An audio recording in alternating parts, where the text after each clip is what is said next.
m'appelle Bruno Dubarry, je suis président de l'association Terre d'Agroécologie, co-demandeur du projet Aptae OI. Dans cette 9e capsule, nous allons regarder les initiatives qui sont portées par des acteurs du territoire, puisque la transition agroécologique repose sur des organisations associatives, de recherche et de développement, d'enseignement, et qui s'engagent en fait sur les territoires au contact de communautés locales pour faciliter la prise en main, l'appropriation de l'agroécologie.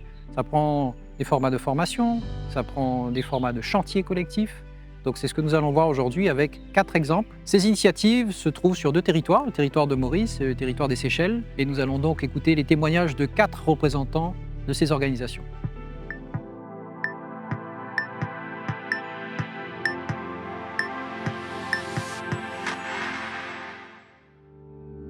Je m'appelle Rachel Boyreau, je suis la responsable de communication et de plaidoyer à Ecosud.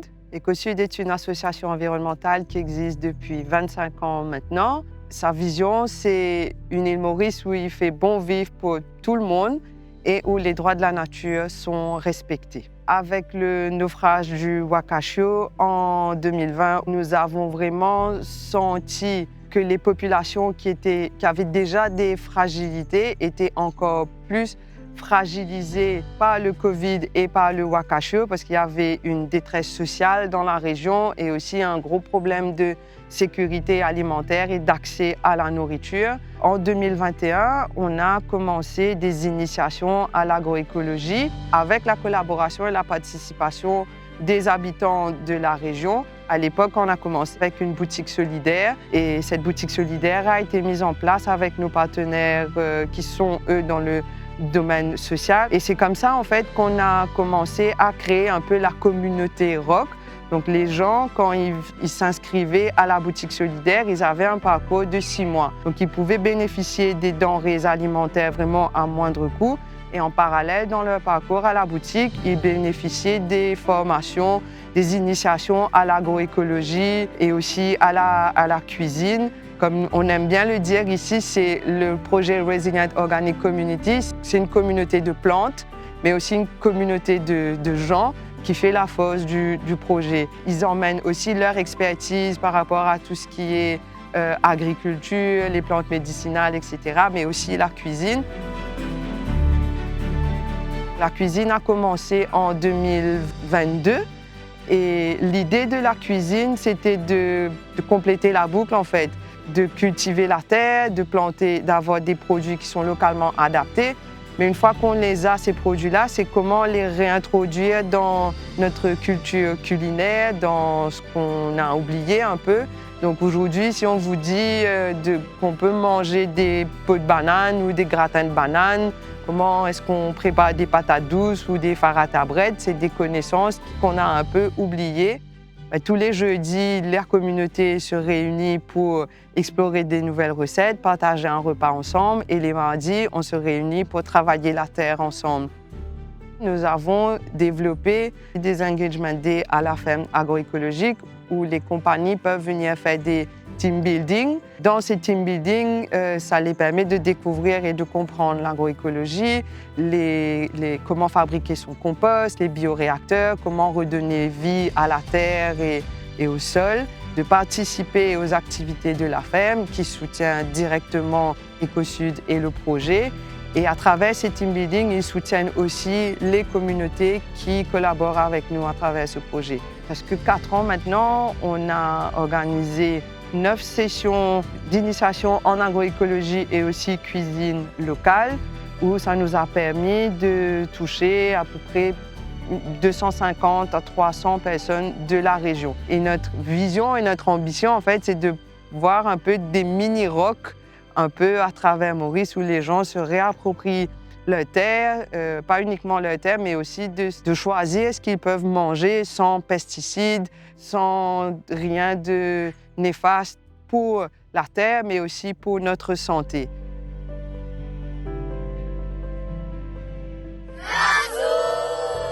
Bonjour, je m'appelle Johan Mendez, je suis hydrogéologue et président du comité du bassin versant de Bel-Hazard, qui est l'association qui s'occupe de la gestion des zones humides qui ont été restaurées. C'est un projet d'adaptation au changement climatique basé sur les écosystèmes. La pratique, en fait, consistait à retenir de l'eau dans le paysage de manière décentralisée, donc de créer des petits bassins de rétention naturels pour justement aider la communauté agricole de Bel-Hazard, qui avait beaucoup de problèmes dans la période de sécheresse, on n'avait pas d'eau. Et en période de pluie, on a d'autres problèmes d'inondation qui sont très graves dans les zones basses du bassin versant. Donc l'association a été créée à partir de ce projet-là pour pouvoir avoir une continuité dans la maintenance de ces bassins. Et donc les fermiers se sont regroupés dans ce comité de bassin versant pour pouvoir aider à replanter, reforester donc les bordures des bassins avec des espèces endémiques, beaucoup de palmes, beaucoup d'arbres natifs des Seychelles. Donc les activités que l'association opère durant l'année, c'est beaucoup de replantation d'arbres. Alors on plante aussi beaucoup d'arbres fruitiers. C'est du travail volontaire, on se regroupe les fins de semaine avec les fermiers et on fait du nettoyage de plantes envahissantes. Et ensuite avec les écoles, on fait beaucoup avec les écoles primaires, on s'occupe de préparer le terrain pour, pendant la saison des pluies, planter des espèces d'arbres fruitières et aussi endémiques. On a des prisonniers aussi qui viennent nous aider pour les travaux communautaires. Et on a aussi des partenariats donc, avec d'autres groupes sociaux qui ont envie de venir des fins de semaine participer à des actions de replantation ou de nettoyage. Après, on a un site juste à côté des bassins versants qui est un site pilote d'agroforesterie. Et donc là, on fait de la formation aux fermiers et aussi aux écoles avec un jardin fruitier, on va dire jardin comestible. Et donc l'idée, c'est de montrer aux fermiers une alternative à l'agriculture conventionnelle. C'est de faire de l'agriculture un peu comme la forêt. Recréer un écosystème dans le sol qui puisse fonctionner comme dans une forêt. Donc il n'y a pas besoin d'intervention de l'homme, vraiment une intervention minimale. Le comité est soutenu par des projets d'adaptation au changement climatique, de restauration des bassins versants et d'agriculture régénérative. Donc on a comme ça différents projets où on est aidé matériellement et aussi avec des consultances justement pour savoir comment arriver à atteindre des objectifs. On est un peu limité au niveau des activités qu'on pourrait faire parce qu'on travaille sur une base volontaire. Donc on n'a pas de financement pour vraiment investir dans plus d'infrastructures et vraiment développer le site d'une manière vraiment plus rapide. Mais voilà, seules limitations sont financières. C'est à la gestion du site, ça dépend vraiment du volontariat. Terre d'agroécologie, c'est une association qui fait en sorte d'intervenir à tous les niveaux, qui permettront demain à des agriculteurs déjà installés ou des porteurs de projets. Quand on dit porteurs de projets, ça peut être des gens en reconversion professionnelle ou des personnes qui ont des terres et qu'elles souhaitent exploiter d'une manière ou d'une autre, ou alors dans une approche plutôt écotouristique, une destination où on a à la fois plusieurs types d'activités. C'est de pouvoir permettre à tous ces porteurs de projets qu'on considère comme des entrepreneurs d'une certaine manière, toutes les chances de réussite dans leur projet et leur transition agroécologique. Et pour ça, on met en place tout un écosystème qui va de la formation avec notre académie, qui porte le même nom, Terre d'agroécologie, avec différents types de parcours de formation, longs, courts, en apprentissage, sur des fermes partenaires, passant à la suite de la formation à une démarche de labellisation, donc là, avec un cahier des charges qui valorise des pratiques agroécologiques, faire en sorte que ces planteurs quittent de plus en plus des pratiques conventionnelles pour avoir tous les leviers du travail du sol, de la vie dans le sol, de la gestion des ravageurs et de la gestion de l'eau, entre autres, pour réussir cette labellisation, puisqu'on a un label Terre d'agroécologie qui permet de mettre en avant la transition agroécologique de ces fermes. L'autre partie, on va dire notre accompagnement, qui est la valorisation pour une réussite commerciale. C'est-à-dire que là, on fait en sorte que ces fermes soient mises en avant sur des plateformes commerciales, des plateformes de mise en relation aussi avec des publics enseignants, chercheurs qui cherchent de la donnée, qui cherchent des modèles agricoles qu'on peut demain partager un peu plus fortement. Et commercialement, c'est faire en sorte que le consommateur puisse accéder facilement à des produits de qualité dont on est sûr de la traçabilité des pratiques agroécologiques. Sur ces 3 dernières années, Terre d'agroécologie, à travers les programmes et les projets dont on a été partie prenante, a effectivement impacté l'environnement, on va dire, associatif, entrepreneurial, avec un certain nombre d'outils qu'on a mis en place. Je parlais de la formation, l'accompagnement, l'aide à l'installation. Effectivement, on a pu accompagner à travers notre académie 200 porteurs de projets, de l'agriculteur installé jusqu'à celui qui a une idée de faire quelque chose. Et parmi eux, vraiment une cinquantaine de personnes avec un projet professionnel.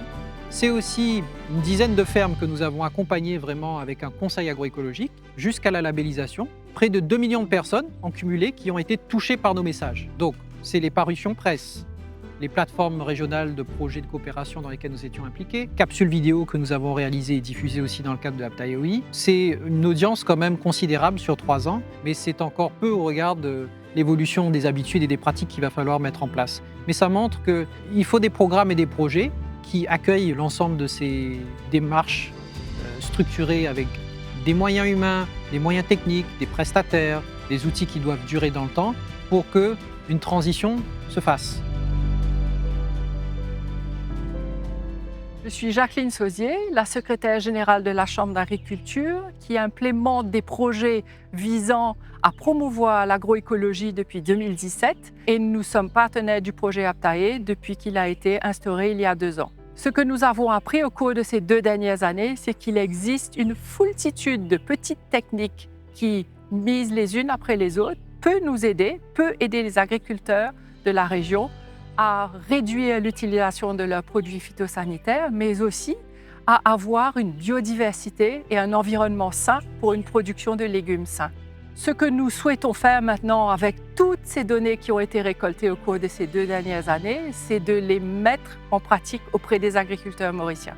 Nous avons déjà commencé avec 2 projets pour lesquels nous avons reçu des financements et pour lesquels nous accompagnons cette fois-ci une 50aine d'agriculteurs et nous espérons recruter une 50aine d'agriculteurs pour les éduquer, pour les former à faire cette transition vers l'agroécologie. Les difficultés que nous allons avoir, premièrement, c'est de recruter ces agriculteurs puisque l'agriculture à Maurice devient compliquée, devient très difficile et l'environnement dans lequel nous devons produire devient de plus en plus compliqué. La main-d'œuvre, le manque d'eau sont des soucis majeurs et qui, avec des pratiques agroécologiques, peuvent parfois être résolus, mais ce n'est pas la solution finale et ce n'est pas la panacée. Donc, ce que nous devons faire, c'est nous devons former, éduquer et aider vers cette transition et les accompagner de manière proche pour qu'ils puissent être confiants d'aller vers une agriculture qui soit plus saine pour la demande des consommateurs, mais aussi pour notre environnement à tous.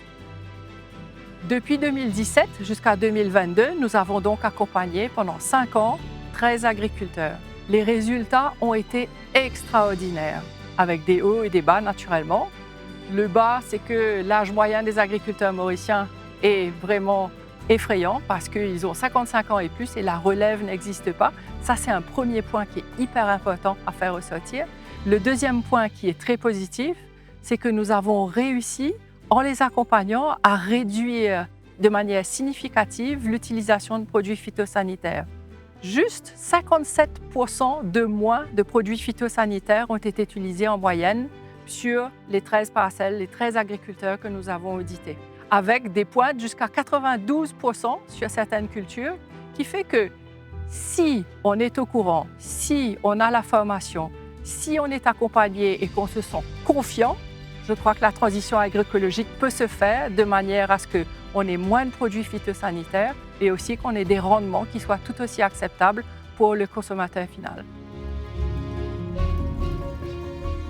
À travers les initiatives que nous avons vues dans cette capsule, ce sont autant d'exemples qui prouvent que l'agroécologie est un projet de société et que donc des organisations de la société civile sont les mieux placées pour pouvoir expérimenter, tester, construire les partenariats demain qui permettent à une transition agroécologique de vraiment se réaliser sur les différents territoires des îles de l'océan Indien.